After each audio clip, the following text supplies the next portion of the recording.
Okay, so we're going to talk today about solving systems of equations graphically. And we actually talked a little bit about that yesterday, but now we're going to actually go through the process of solving it graphically by hand. And so we did it a little bit on the computer yesterday.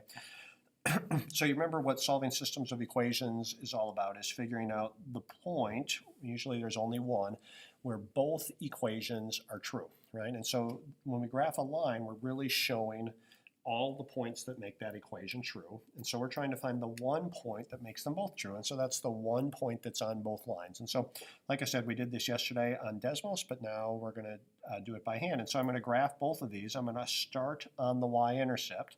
So for this one, I'm going to put a dot at 1. And then we remember that we're thinking of the slope as a fraction.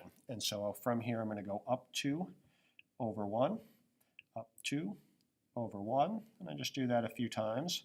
You can go down 2, back 1, right? And I get this line. And if you have a ruler, it's not bad to use it, right? And so we connect them with a straight line. And then, so that's all the points that make this first equation true. The next one, I'm going to start up 6, so 1, 2, 3, 4, 5, 6. And from here, the slope is negative 1/2. So from here, I go down 1 over 2.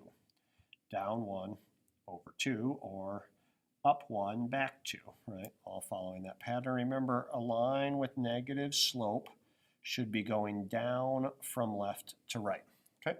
And so now I'm looking where they cross, and I don't even have to continue the pattern any farther. I can see where they cross. They cross at this point right here. And so my answer is always an ordered pair. So 1, 2, comma, 1, 2, 3, 4, 5. Right, so 2 comma 5, and the way I check is I just plug 2 in for x in both of the equations and make sure I get 5. And so for this first one, 2 times 2 plus 1, sure enough, that's 4 plus 1, which is 5, so it checks for that one. And for this one, I plug in 2 for x, and so I have negative 1/2 times 2, which is negative 1. Negative 1 plus 6 is 5, so it checks in both of them, and I know this point really is on both lines. And so I have now solved that system. And so you're going to do a few practice problems like this. You graph them both, see where they cross, and then check it by plugging them in. Have fun. I hope we'll have a good day, and I will see you on Friday.